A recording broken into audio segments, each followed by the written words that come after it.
Hoje eu gostaria de falar sobre o livro dos Salmos, mas particularmente sobre a maneira como Deus usava as pessoas para compor um salmo. Havia três pessoas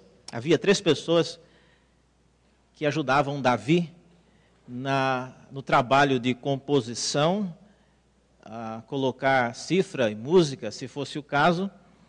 E esses três homens, eles são mencionados com bastante destaque. São eles um chamado Jedutum, um outro chamado Hemã e um terceiro que era o famoso Asaf. E esses três homens, eles trabalharam com Davi de maneira muito interessante na produção desses salmos. Então, é isso que nós vamos tratar nesta manhã. E o meu objetivo de fazer isso é porque há uma tendência, eu diria, de pessoas, não é o caso aqui na igreja de Santo Amaro, mas tem muitas igrejas que têm adotado cantar somente os salmos, porque eles acreditam que era os salmos, como nós temos na nossa Bíblia, era o inário de Israel. E por que a gente vai inventar um outro inário se já tem um na Bíblia, não é mesmo? Não faz sentido, dizem essas pessoas. Então, nós vamos ver que, na verdade, os salmos, eles têm uma característica diferente, não é apenas um inário, mas tem várias coisas acontecendo no livro dos Salmos. Então, é isso que nós vamos falar nesta manhã. Eu vou pedir para que alguns façam algumas leituras de passagens. Não vai dar para passar o microfone para todo mundo que for ler. Então, se você for ler, levante e leia com uma voz audível. E a minha palestra hoje vai estar totalmente aberta para perguntas em qualquer hora. Você levantou a mão e te dou a palavra. Então, vamos usar esse período desta maneira, tá certo? Eu queria iniciar lendo no Salmo 72, só para...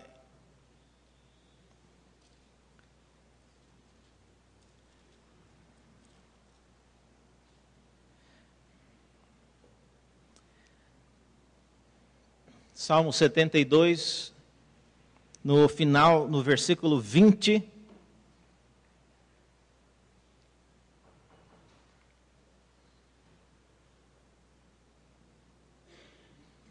Nós lemos assim: findam as orações de Davi, filho de Jessé. Isso vocês sabem, e no próximo capítulo 73, inicia dizendo que esse já é o livro terceiro dos Salmos. Então, olhe só, este Salmo 72, ele é o final do que se chama o segundo livro dos Salmos, que no livro dos Salmos inteiro, ele tem uma coletânea com 4 livros. Então, o segundo termina aqui no capítulo 72, e ele termina com esse rápido comentário dizendo: findam-se aqui as orações de Davi. Isso significa que o livro dos Salmos não é, então, um livro só de cânticos, só de hinos, mas é uma coletânea também de orações. E por falar em oração, vamos orar então, e aí a gente vai comentar a partir deste ponto. Vamos orar? Ó Deus, dá-nos o privilégio de ouvirmos a Tua palavra e de aprendermos dela, e que o que viermos aprender nesta hora faça parte da nossa vida contigo e também da nossa vida prática no dia a dia. Oramos assim em nome de Jesus. Amém. Há um costume, eu não sei quantos... todos aqui, se já participaram de alguma outra tradição religiosa, seja católica, luterana, ou em outro país mais propriamente dito, mas é muito comum em algumas algumas denominações, especialmente fora daqui, eu percebi isso, as pessoas lerem as orações. Eu lembro que uma ocasião eu fui convidado para fazer uma oração numa igreja, isso lá nos Estados Unidos, e o pastor, eu achei isso estranho, ele pediu para que eu escrevesse a oração, ele queria ler a oração antes de eu orar. Falei, nossa, mas tanta desconfiança, me manda outra pessoa orar então, desse jeito.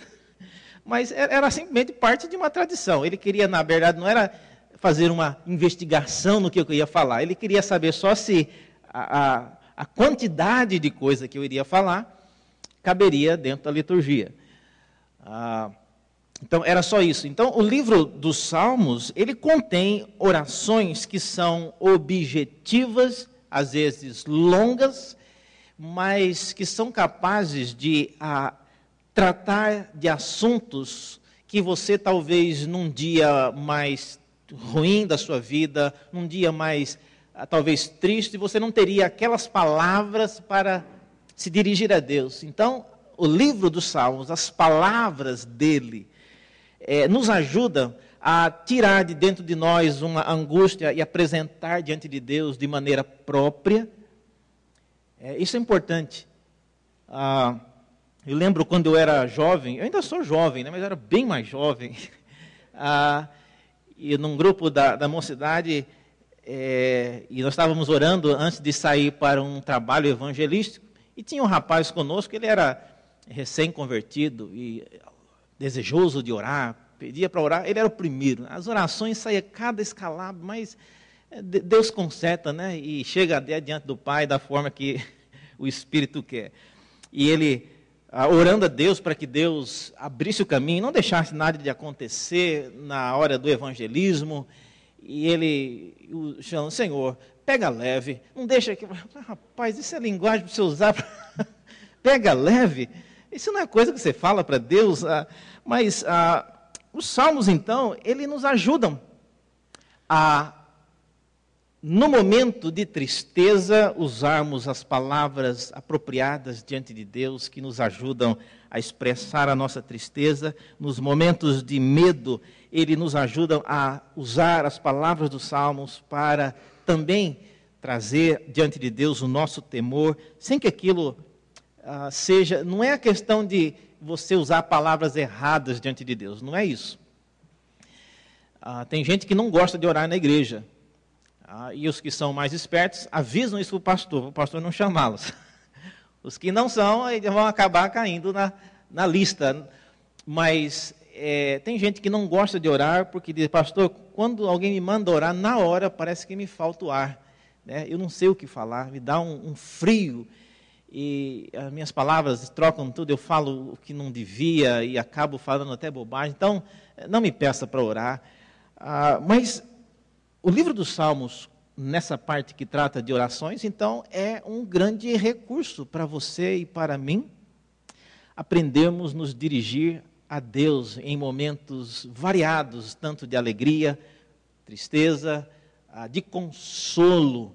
Você já teve que consolar alguém? Às vezes, você vai chegar para consolar alguém de alguma perda, ou de doença, ou de luto. O que é que você vai falar? Além da famosa frase, receba as minhas condolências, o que você pode falar para uma pessoa assim? Vá nos Salmos.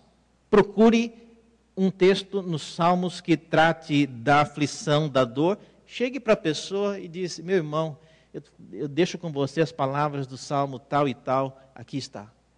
Então, os Salmos, eles têm essa finalidade. Pensando então nisso, qual é a autoria? Quem é que escreveu essa quantidade enorme de salmos? Só para nós termos uma ideia, nesse Salmo 72 que nós lemos, que fala, aqui termina as orações de Davi. Por acaso, o Salmo 72 nem é de Davi. O Salmo 72 diz aí que é Salmo de Salomão. Salmo de Salomão. Salomão, vocês sabem, foi filho de Davi. E Salomão, para chegar talvez na idade que pudesse compor um salmo desse, possivelmente Davi já era bem velho ou possivelmente já morto. Então, isso mostra que o livro dos Salmos não é só uma composição de Davi. Depois que Davi morreu, ainda algumas pessoas ainda trabalharam, inspiradas por Deus, na composição e especialmente no arranjo final do livro que agora nós temos na Bíblia, que é chamado o livro dos Salmos. Há muita coisa dita, irmãos, a respeito dos títulos, não é mesmo? 116 salmos dos 150 contém um título, algo do tipo Salmo de Salomão, ou Salmo de Asaf, o Salmo didático de Asaf. Essas pequenas frases e títulos acontecem em 116 dos salmos, dos 150. 116 tem alguma informação dessa natureza. E eles podem, às vezes, eu não sei se vocês sabem, mas esse título não é um título como às vezes no Novo Testamento tem, um título em cada sessão.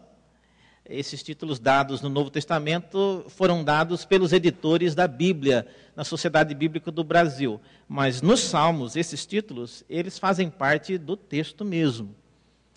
Inclusive na Bíblia hebraica, o versículo 1 de cada salmo geralmente se o salmo tem alguma inscrição, o versículo primeiro é essa parte que diz Salmo de Davi, Salmo seja lá de quem for.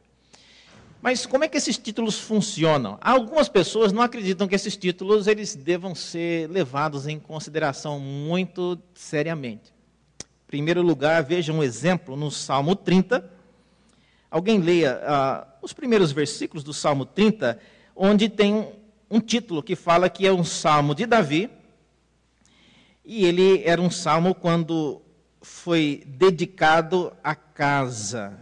Não fala se é a casa de Deus ou a casa de Davi, mas o Salmo 30 tem esse título. Veja lá, alguém leia os versículos de 1 a 4, por exemplo. Eu te exaltarei, ó Senhor, porque tu me livraste, não permitiste que os meus inimigos se regozijassem contra mim. Olha só, do que é mesmo o Salmo? Ele está celebrando o quê? Já começou falando que livrou das mãos dos inimigos que perseguiam. Quem será que são esses inimigos? Será que são os pedreiros que queriam atrasar a obra? O que é isso? Bom, vamos ler mais um pouquinho. Talvez tenha alguma coisa a ver com a casa. Senhor meu Deus, clamei a ti por socorro e tu me saraste. Já está mudando agora para a enfermidade. Mas não era o salmo de dedicação da casa? Será que a casa aqui é um hospital? Vamos ler mais. Senhor, da bola fizeste surgir na minha alma. Pronto, agora complicou. É um cemitério a casa? Veja que, o que esse título, então, ele está, na verdade, tentando fazer? Algumas pessoas acham que, por causa disso, e esse é um salmo famoso, que o título parece não combinar com o texto, e é usado, então, por algumas pessoas para dizer que nós não devemos prestar atenção em títulos. Mas talvez não seja a finalidade do título descrever o conteúdo daquilo que o Salmo trata. Às vezes não é essa a finalidade. Nesse Salmo 30, obviamente, não é essa situação. Mas possivelmente mostrando como que Davi utilizou esse salmo na ocasião da edificação da casa dele ou da casa de Deus, ele celebrava essas coisas. E o salmo, então, ele trata de situações variadas, adversas, porém mostra o contexto quando esta casa ela foi erigida diante de Deus. Então, fique aí já então esse primeiro alerta. Os títulos nem sempre apontam o conteúdo do salmo, mas eles apontam um contexto histórico, onde aquele salmo ele foi composto, onde ele foi lido. No caso aqui, no Salmo 30, diz aí que ele foi um cântico, ele foi apresentado como um cântico já. Ele não era uma oração, ele não era um texto para ser lido, mas era um cântico. E ele foi cantado na ocasião da dedicação da casa. Tá certo? Então, isso é a primeira situação. A segunda situação é do Salmo 3. Veja lá. O Salmo 3 descreve... É um exemplo do Salmo 3, onde o contexto apontado no título não parece bater com o espírito do autor na ocasião que ele diz que ele escreveu. O Salmo 3 fala que é Salmo de Davi, quando ele fugia de Absalão, seu filho.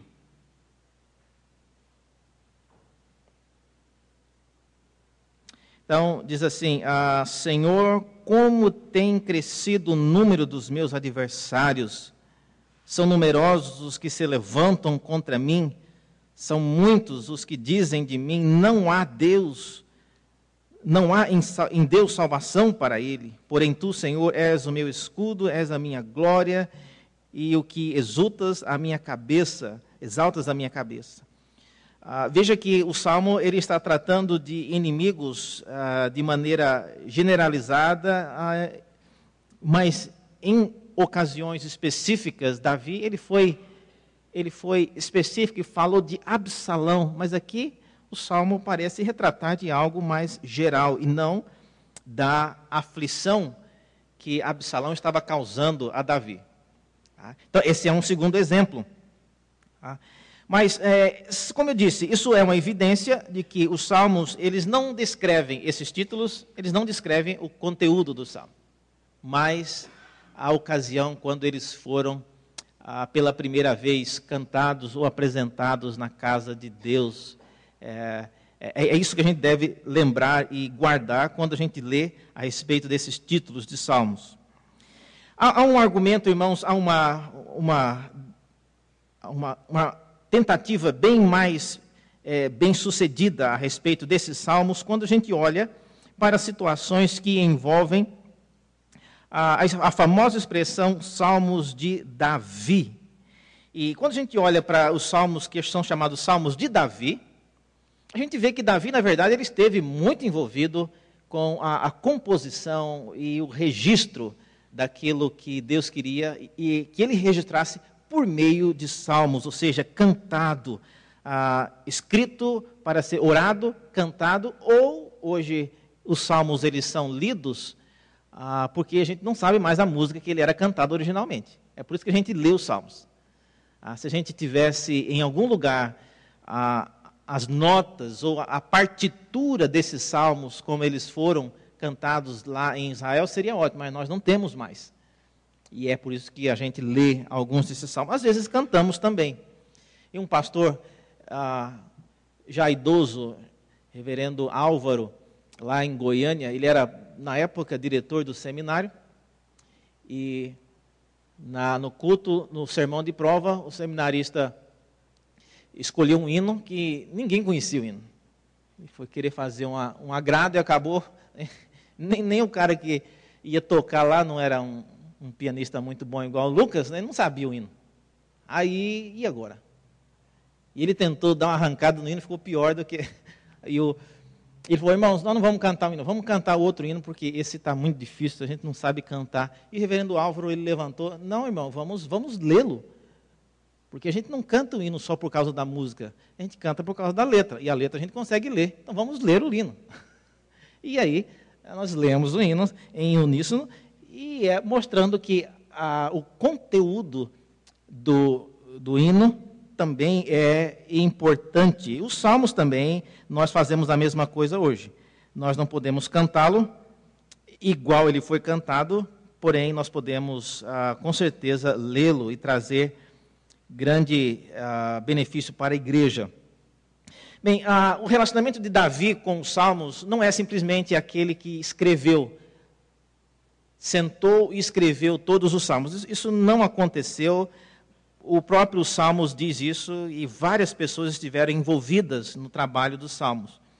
Todavia, há um contexto muito específico que eu acredito levou Davi a compor muito desses salmos. E o contexto é o período quando ele foi perseguido por Saul. Veja, há pelo menos 5 ocasiões quando Davi ele descreve as situações envolvendo o relacionamento dele com Saul. Veja no Salmo 18:1, só a inscrição do Salmo. Salmos 18:1.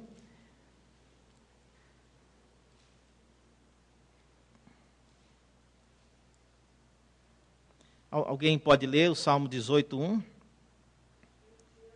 Não, só a inscrição. Salmo de Davi, servo do Senhor, o qual dirigiu ao Senhor as palavras deste canto, dizendo: no dia em que o Senhor livrou de todos os seus inimigos, das mãos de Saul. Tá vendo? Esse salmo ele foi composto nessa ocasião específica, quando Deus livrou ele das mãos de Saul. Olha só, Saul. Salmo 52, versículo 1, também é um salmo que mostra que é um salmo que foi escrito nesse contexto. Só o título também, alguém pode ler? Ao mestre de canto, salmo de Davi. Quando é que saber a saúde de Ali está na casa de Mané. Mais uma vez, um salmo escrito num contexto envolvendo a perseguição de Saul. Doeg é a pessoa que acaba contando para Saul que onde Davi havia saído e onde ele tinha entrado. Isso lhe causa muito mal, a perseguição é levantada por causa disso. É difícil você imaginar quando que Davi teve tempo e cabeça para escrever um salmo como esse. Então, é bem possível que ele não, enquanto ele corria fugindo, ele aproveitou para escrever um salmo. Isso aqui faz parte de momentos talvez durante a noite, enquanto ele orava a Deus, ele compôs alguns desses salmos. As situações, em outras palavras, não são situações de calmarias e de refrigérios, mas são situações de extrema conturbação. É isso que eu estou tentando mostrar. Capítulo 54, versículo 1.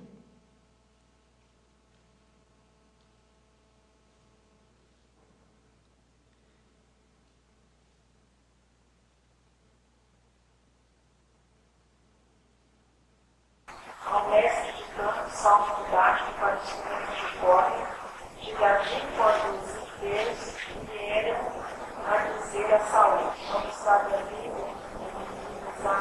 nós. Vendo mais uma vez um salmo falando do contexto de perseguição. Zifeus deduraram Davi, falando onde ele estava, e Davi compôs mais um salmo a respeito desta situação. E por último, mais um ainda, Salmo 57, 1.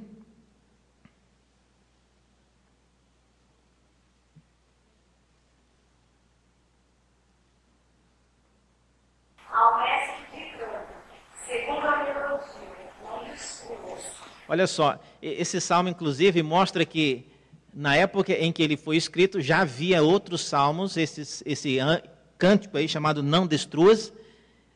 Nós também não sabemos que cântico é esse, nem como, mas mostra que os salmos eles eram compostos e às vezes a música, a melodia era de outro hino, e no caso aqui, possivelmente ele não foi composto com uma música própria, mas Davi, pensando em uma outra melodia, compôs essa palavra e diz que é para ser cantado segundo a melodia Não Destruas. O hino de Davi. Quando? Quando fugia de Saul na caverna. Então, talvez explique por que Davi não teve tempo nem de pensar uma música. Ele estava tão desesperado, não vai com essa música mesmo. E nós temos alguns, eu não saberia de cabeça aqui, mas tem alguns hinos no próprio nosso hinário que é cantado com outras músicas, né? A mesma letra, a mesma música, e usa, né, Lucas? Tem vários, não tem?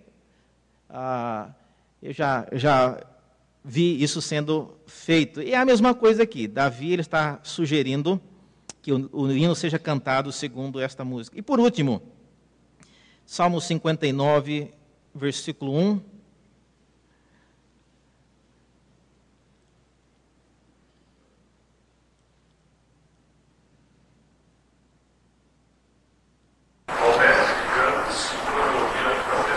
novamente, essa melodia era famosa, né?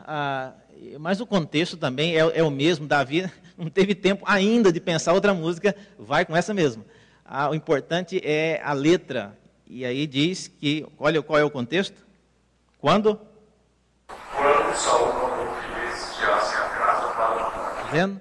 É mais uma vez uma ocasião, não é uma ocasião de calmaria. Em resumo, o livro dos Salmos, então, não é um livro como é um livro de poesias. Davi não é um poeta sentado às margens do mar Mediterrâneo, debaixo de uma choupana, na sombra, na rede, tentando escrever algo que vinha dos céus e algo que representasse a paz mundial. De jeito nenhum, irmãos. Essas palavras dos Salmos, elas são palavras vindas de pessoas como Davi, em profunda agonia, perseguição e aflição. E é por isso que elas nos servem, são inspiradas por Deus, para que nós também tenhamos condições de nos voltar a Deus com as mesmas palavras e tentar expressar a situação que o salmista expressou usando aquelas palavras. Eu aconselho, um bom remédio, ao você ler um salmo que tem uma inscrição como essa, leia primeiro o contexto.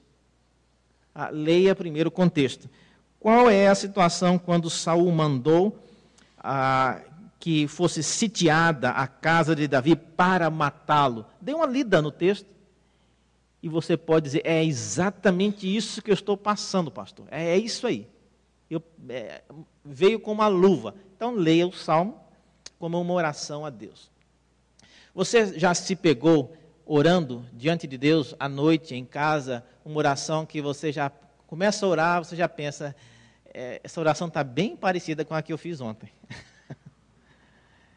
E a anteontem, e a de anteontem, e aí vai indo, é aquela oração bem conhecida. Havia quando eu era pequeno,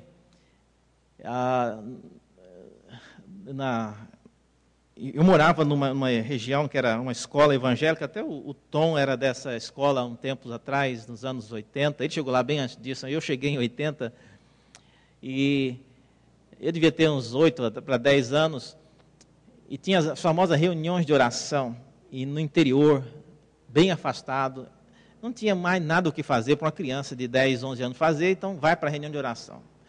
Para uma criança de 10 anos, a reunião de oração é uma morte, né? Porque aqueles senhores mais idosos, eles oravam, parecia que não ia ter fim aquela oração. E para um menino de 10 anos, eu ia por causa tinha pão de queijo no final.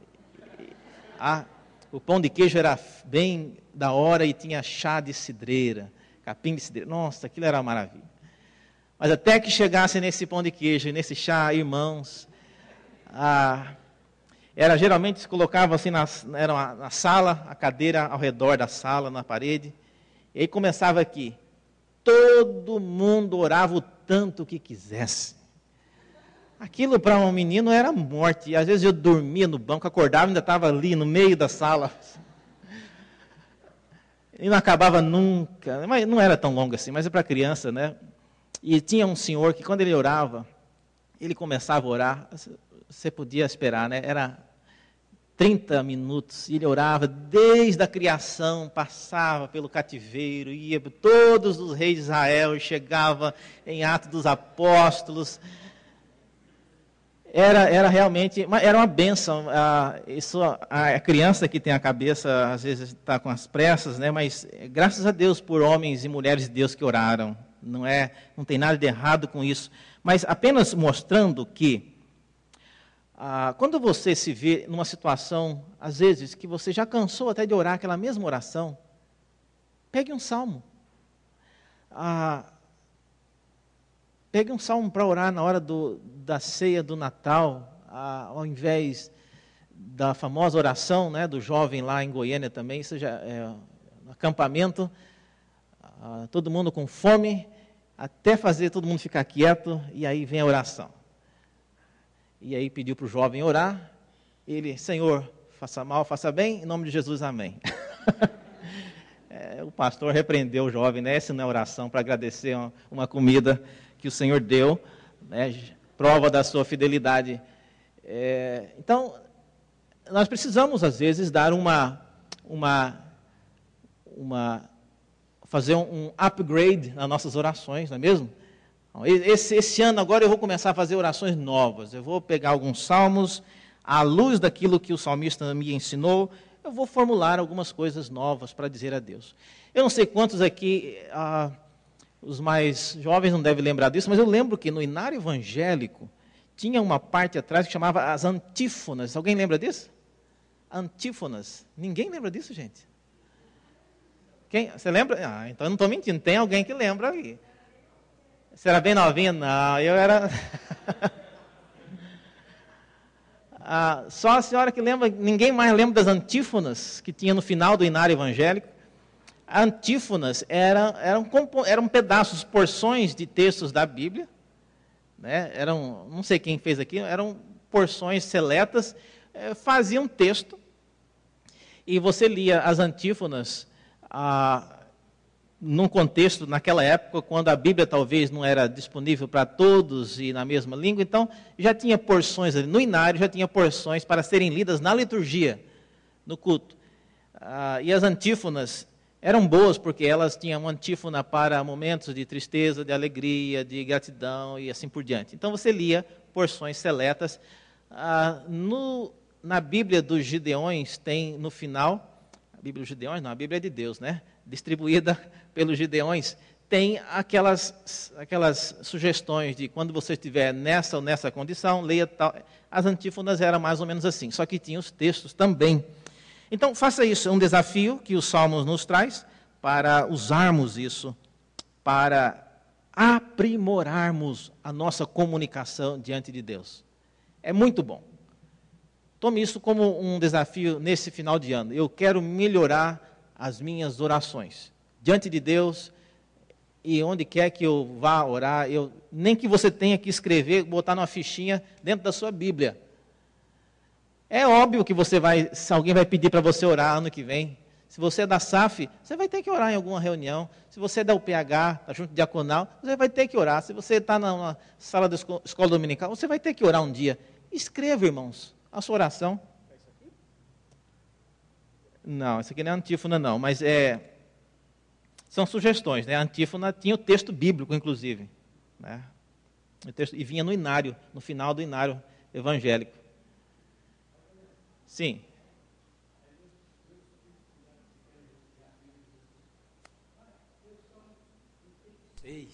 Como é que é?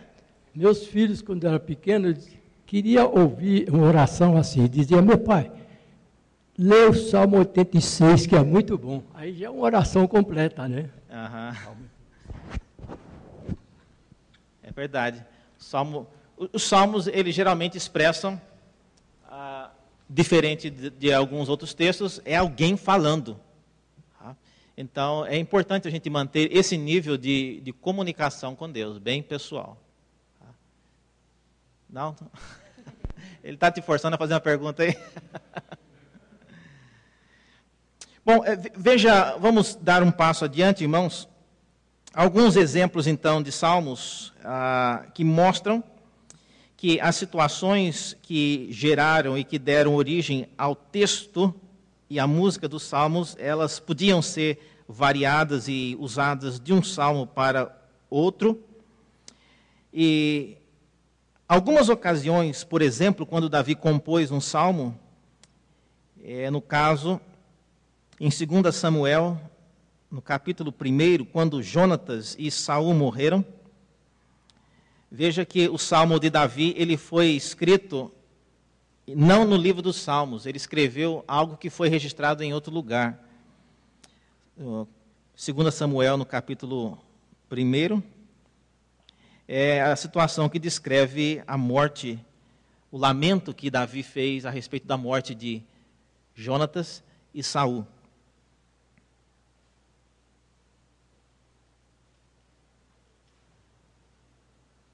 Alguém leia, por favor. A partir do versículo 17 é que diz aí aquilo que eu quero frisar. 1 Samuel 2, 1, 17. Planteou Davi a Saul e a Jonatas, seu filho,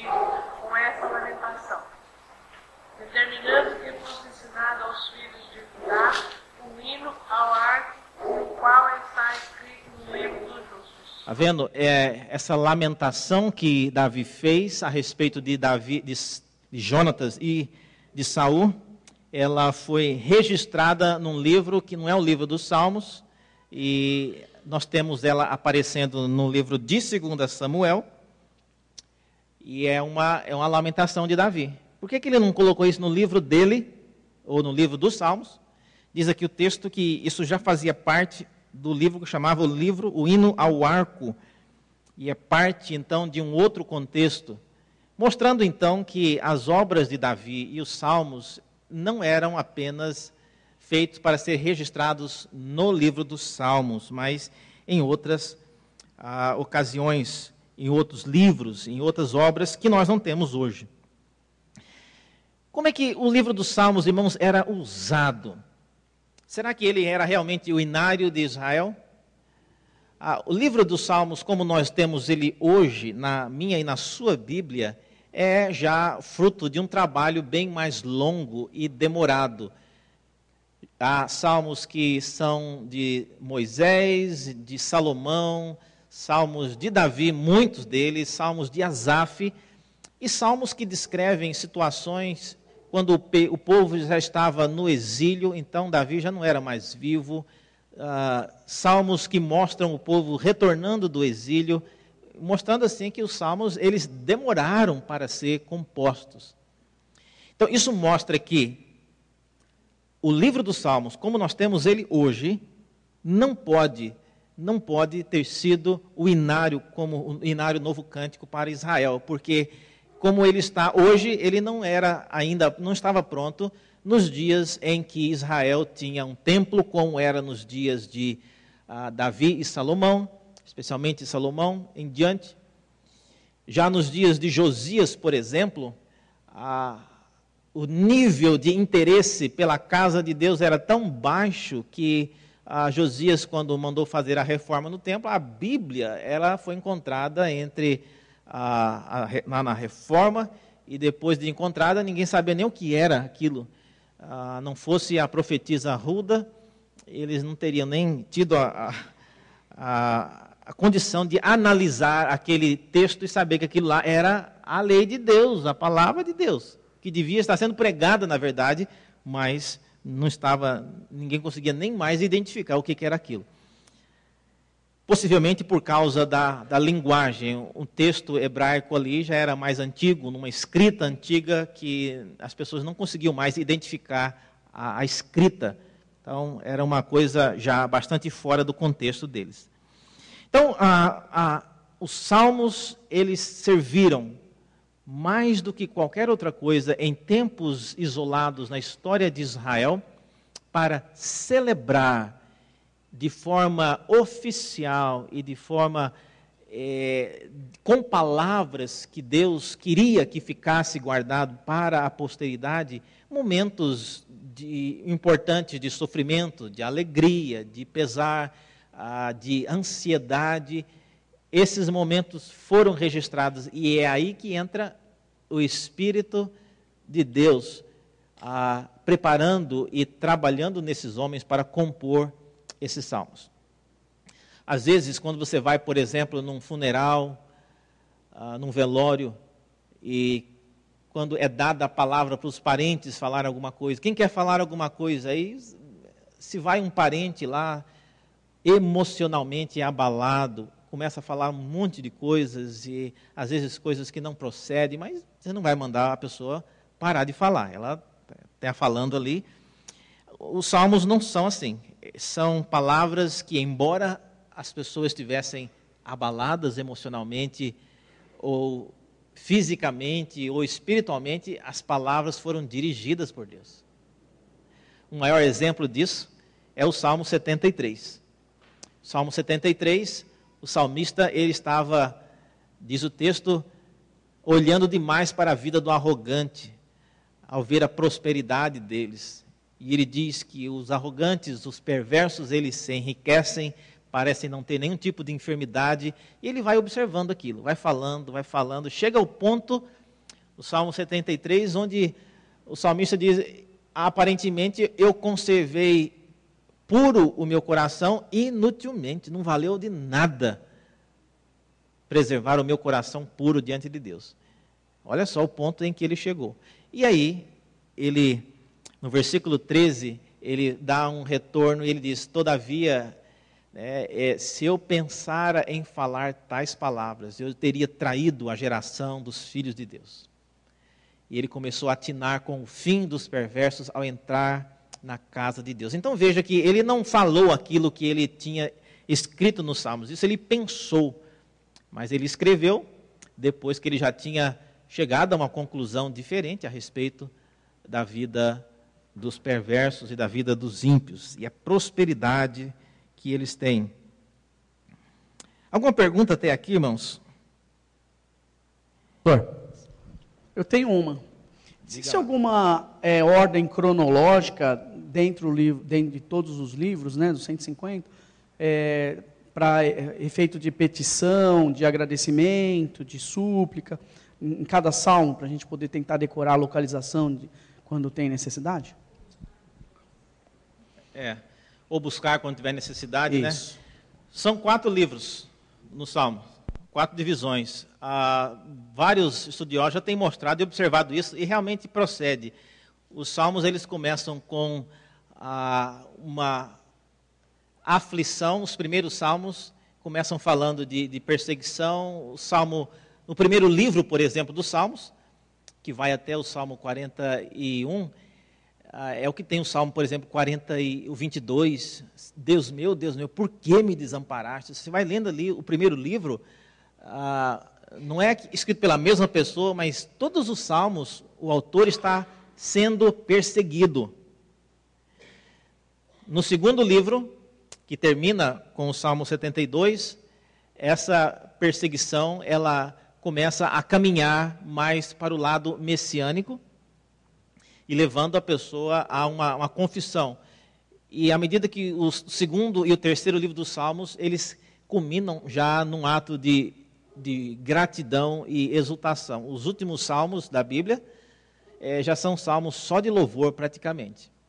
Então, a sequência é essa. Agora, a Bíblia, ela é para ser lida, a tarefa é você ler um salmo e meditar nele e falar: esse salmo aqui vai me servir por muito tempo, em várias vezes. Se você está procurando há muito tempo alguma coisa de Deus e você não consegue, talvez o famoso Salmo 37, agrada-te do Senhor, espera nele. É uma linguagem que a gente precisa começar a enxertar na nossa conversa com Deus, irmãos. Agrada-te do Senhor e espera nele. Deixa a ira, abandona o furor. Então, são coisas que, quando você fala, você relembra aquilo que homens e mulheres de Deus já falaram no passado, e agora você está trazendo novamente adiante de Deus. Isso é importante. Melhor do que falar para Deus, pegar leve, né? Sim, Maria. Pastor, que Jesus disse: tudo que pediu ao Pai, crendo, recebereis, né? Então, com relação à oração, que às vezes a gente ora para a pessoa estar enferma, né? Então a gente ora, pede para Deus para curar e a gente não está vendo olho nu.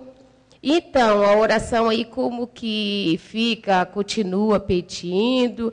Eu não costumo fazer assim. A pessoa está doente, eu oro uma vez, depois eu oro mais pela salvação dela e seja feita a vontade de Deus. E com outro detalhe, por exemplo, eu a semana passada estava passando muito mal. Estava em casa, acho que era 1h da manhã, minha pressão caiu, 10/4, meus netos estavam dormindo, minhas filhas, e eu estava muito mal, e eu só tive tempo de olhar para os meus netos, senti, parecia que eu ia morrer, e falei assim: Senhor, não me leva agora não. Então, aí, não tive tempo não dava tempo, porque eu estava sentindo muito mal, não dava tempo de eu fazer oração, só pedi assim. E o enfermo, então, como fica? Eu estou lembrando aqui, se eu fosse você, eu não sou você, mas se eu fosse, eu procuraria salmos que me ajudem a canalizar a minha ansiedade quando Deus não responde a minha oração. Por exemplo, o Salmo 22, Deus meu, por que me desamparaste? Por que se acham longe da minha salvação as palavras do meu bramido? Por que o Senhor não me ouve, Senhor? Então, Ele não respondeu, então, enquanto você espera, é importante você também se alimentar de palavras que te ajudem a caminhar diante de Deus naquela espera.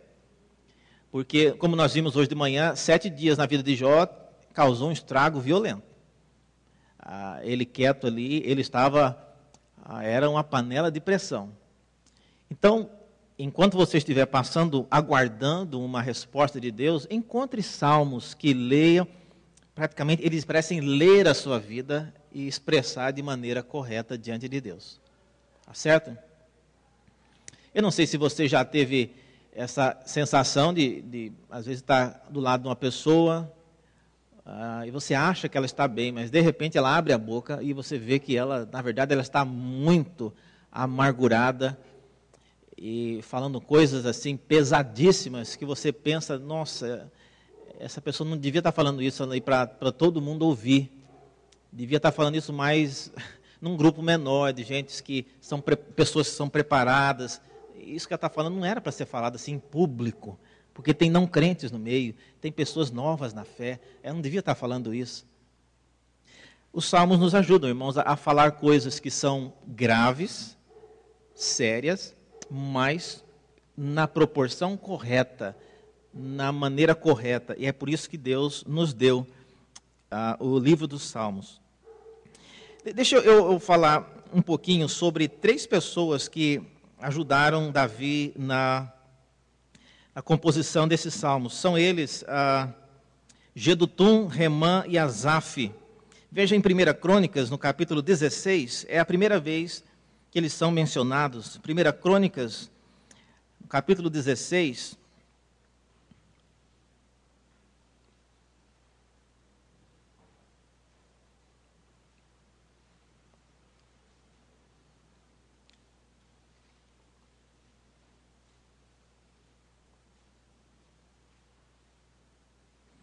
Versículo 37.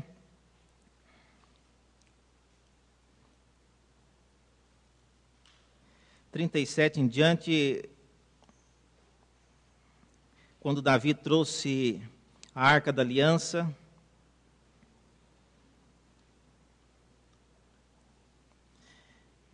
e aí fala de toda a celebração, e versículo 41...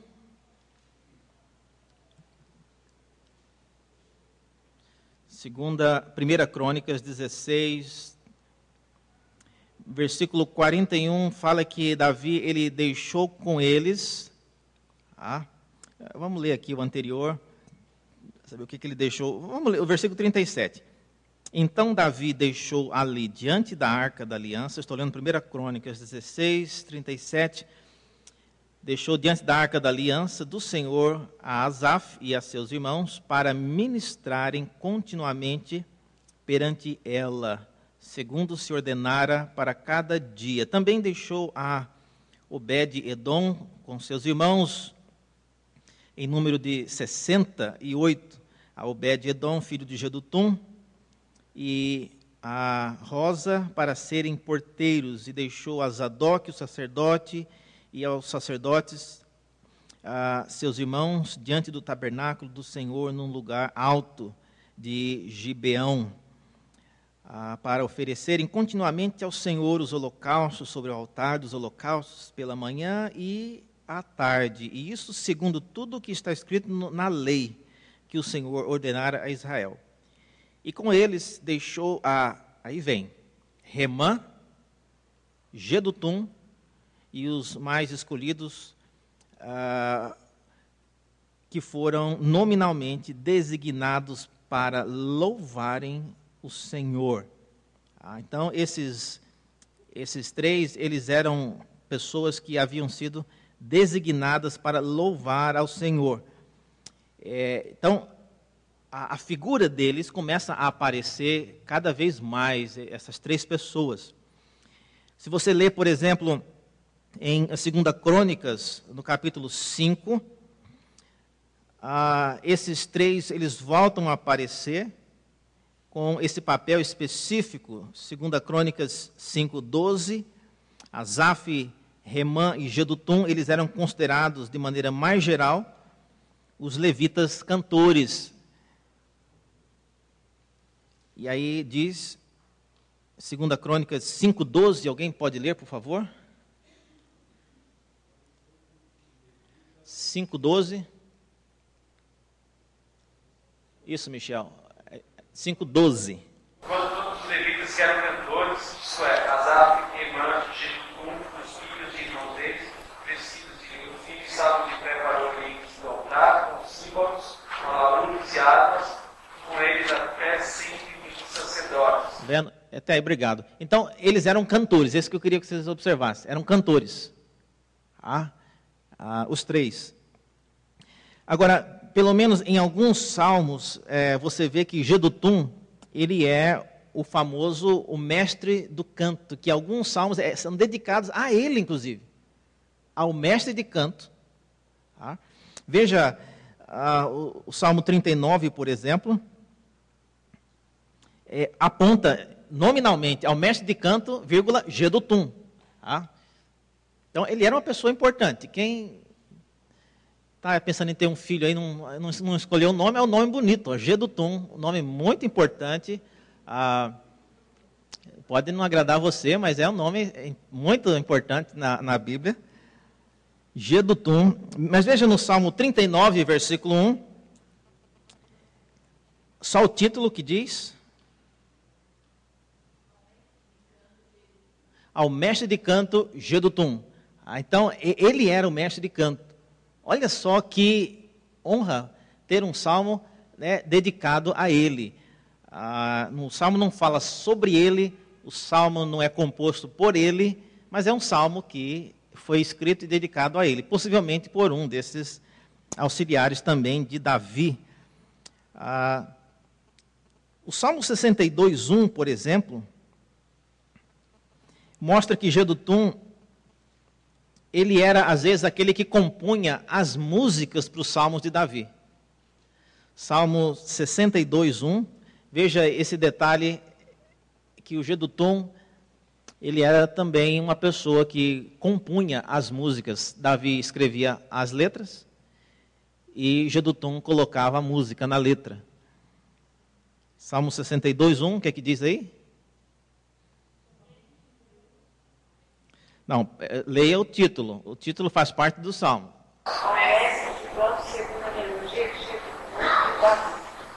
Então, a melodia era de Jedutum.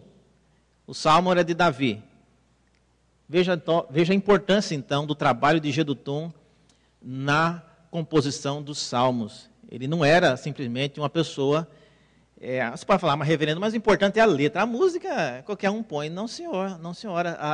Eles eram homens designados por Deus para fazer isso. Tanto era que, em alguns casos, eu acho interessante que, veja, por exemplo, em 2 Crônicas 35, 15, essa habilidade que eles tinham era chamada, tinha um termo específico. Veja lá. Não era simplesmente colocar música, o mais importante era a letra, a música era secundário. Não. 2 Crônicas 35, 15. Os cantores de Asaf estavam nos seus lugares. Eles foram mandados de Davi e Asaf de Remã, de Jedutum. Opa, bem aí. Jedutum o quê? O vidente. Olha só, infelizmente a palavra vidente hoje, em nosso contexto, já tomou uma conotação bem diferente. Mas não quer dizer que Jedutum jogava búzios ou tarô, nada disso. Mas é uma expressão que designava alguém que tinha o dom da parte de Deus de ter visões. Visões de Deus, não dele mesmo. Então, Jedutum não era simplesmente um compositor. Ele era alguém inspirado, ele tinha visões, como Samuel teve. Samuel é chamado também de vidente, como os outros profetas em Israel tiveram. Então, é daí que esses homens tinham inspirações para compor a letra e a música do salmo. Reverendo, mas a música também vinha em visões. Quando Isaías ele viu o Senhor no alto e sublime trono, e os anjos estavam ao redor do trono e eles cantavam um para o outro. Você acha que quem ouviu a música, depois que saiu da visão, já estava com a música no ouvido? O apóstolo João, quando lá em Apocalipse ele viu lá os seres cantando diante do trono, também já ouviu a música. Então, já pensou, muito bom, você não precisa compor a música do zero. Ele já teve a visão, ouviu a música, agora era só registrá-la em qualquer meios que eles tinham na época para registrar a música. Então, Jedutum, ele era vidente também. Então, olha só, estou dizendo isso para mostrar que o papel dos salmos não é simplesmente cantar um hino, como às vezes a gente imagina, mas era muito mais profundo. As letras, elas vinham de uma inspiração. Os homens que ajudaram Davi, eles eram profetas, eram videntes, eram pessoas com a capacidade de enxergar coisas dos céus. Emã, ele é considerado um cantor, mas ele é também descrito como um vidente em alguns textos. Mas eu queria meditar agora mais propriamente na vida do Asaf. Asaf é alguém que compôs bastante no livro dos Salmos, muito, mais do que todos os outros, exceto Davi. E Asaf, ele é descrito em 2 Reis, no capítulo 18, como sendo o cronista. Então, Asaf, possivelmente, a habilidade dele era de registrar, de compor mais do que de, talvez, cantar ou de escrever a música. Mas ele era o cronista, aquele que proporciona o texto dos salmos. Veja em 2 Reis, no capítulo 18, versículo 18.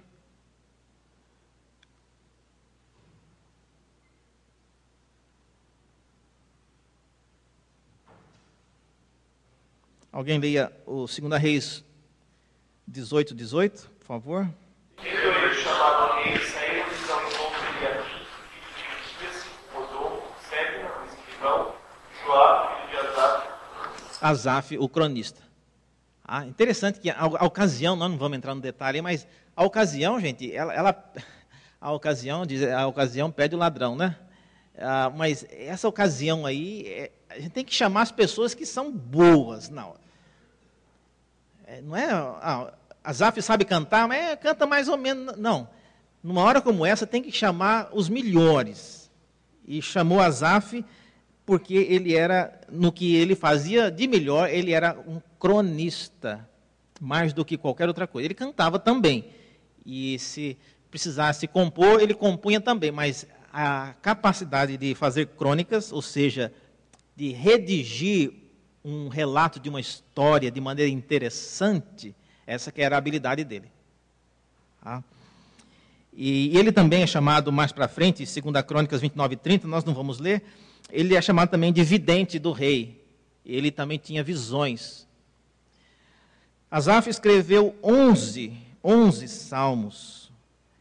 Salmo 50, Salmo 73, Salmo 74, Salmo 70, tudo isso você pode ler no próprio título dos salmos, né? 11 salmos foram escritos por ele.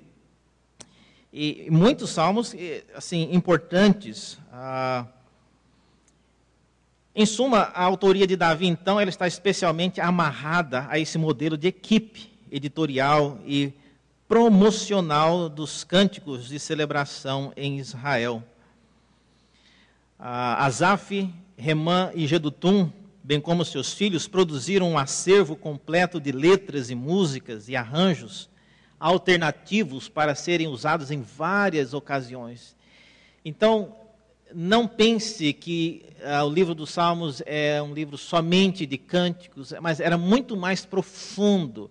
A letra, ela foi recebida por revelação. Esses cantores, como Davi, eram pessoas que tinham visões de Deus, não era simplesmente uma inspiração, como um autor hoje moderno, ele compõe uma música. Não, era muito mais profundo do que isso. Tanto era profundo que 1 Crônicas 25, eu queria agora enfatizar isso. Olha a palavra que é usada para o ato de você cantar no Israel antigo. 1 Crônicas 25, no versículo 1.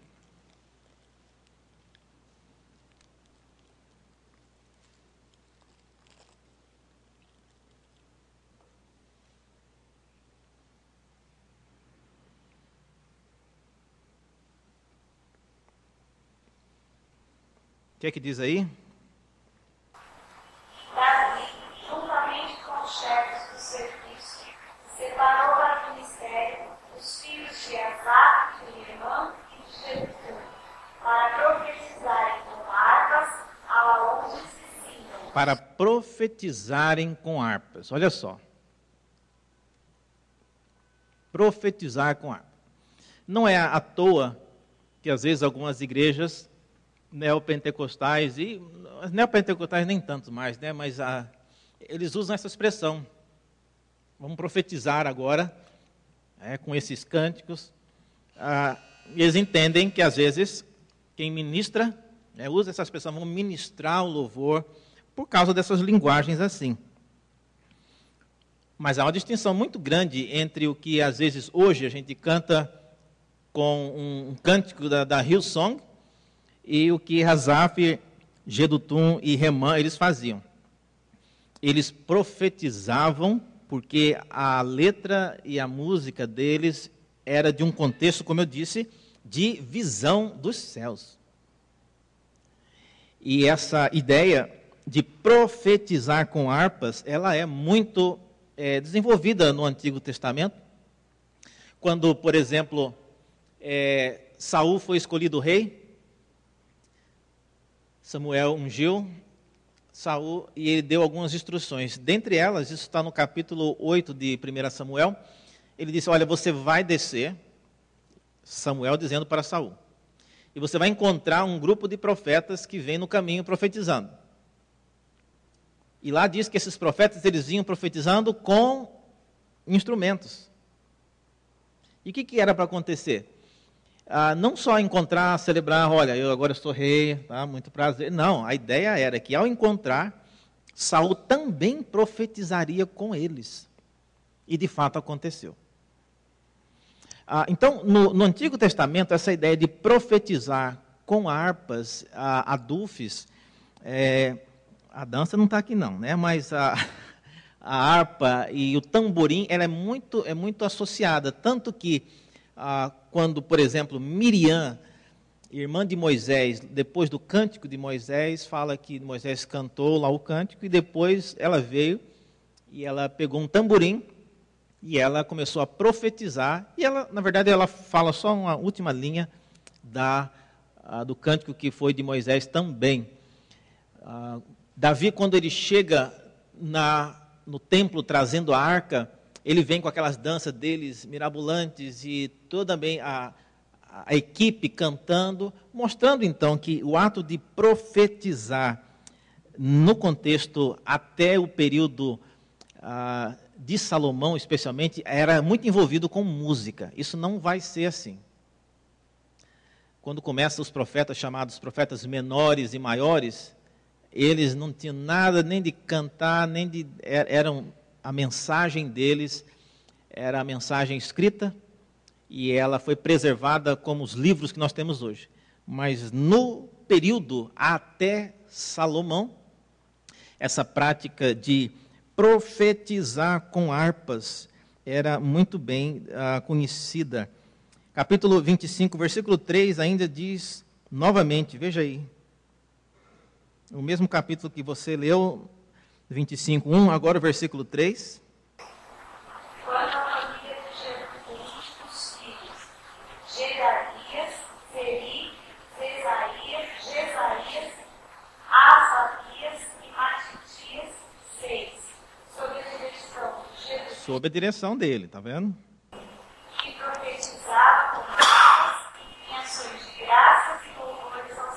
Exatamente. Irmãos, como que você acha que nós podemos aplicar isso hoje?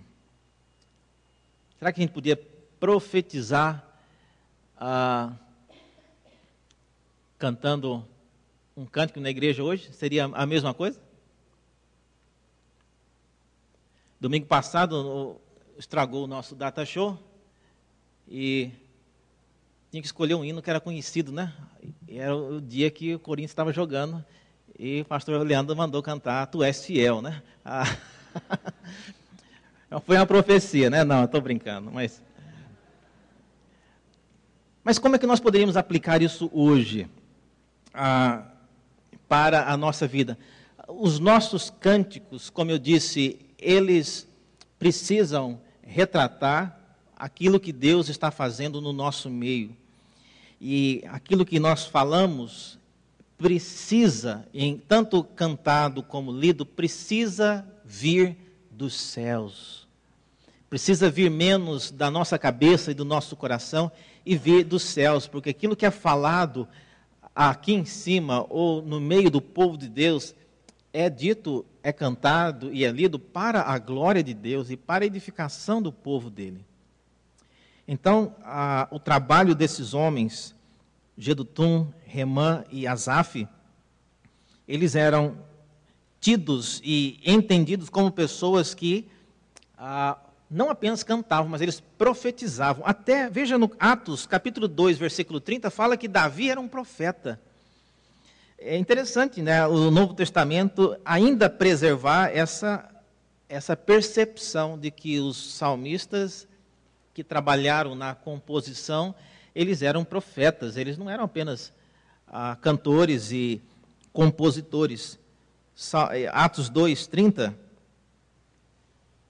o que diz lá Atos 2, 30? Sendo, pois, profeta, sabendo que Deus lhe havia jurado que um dos seus descendentes se assentaria no seu trono. Isso, está falando de Davi, né? Então, sendo profeta, olha só a afirmação de um autor do Novo Testamento inspirado, categorizando Davi como profeta. Em resumo, os títulos dos Salmos, então, eles nos proporcionam uma visão geral e, em alguns casos, quando Jesus ele estava argumentando, por exemplo, com algumas pessoas, ele falou a respeito do Salmo 110 como sendo o Salmo de Davi. Isso depois vocês podem ler em Marcos 12, 35, ele constrói um argumento em cima do fato de que o Salmo 110 era de Davi.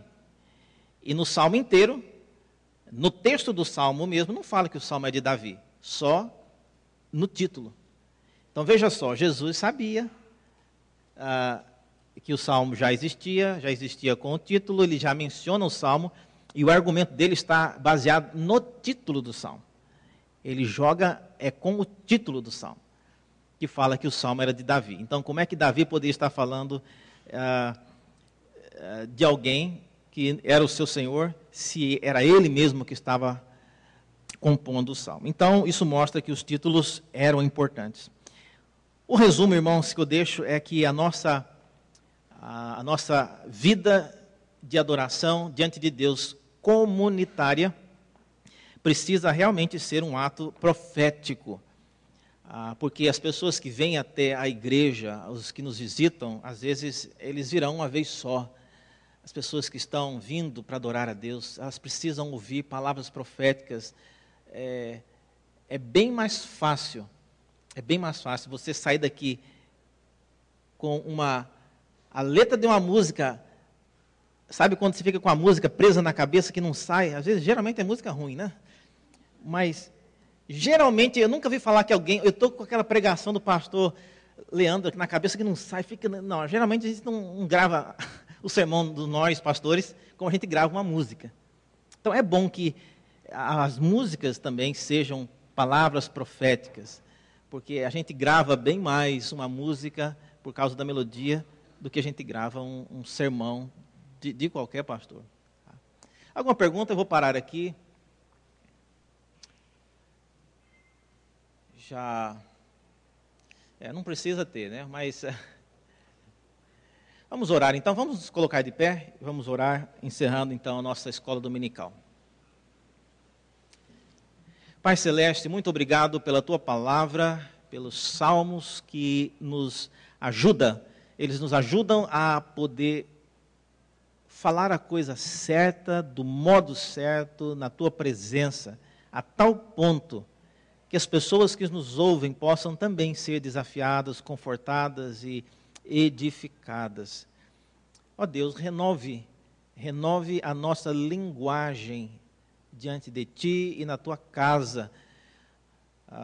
Faça que neste final de ano tenhamos o tempo necessário para refazer, ó Deus, as nossas orações e iniciemos um novo ano com palavras novas, com um novo cântico na Tua presença.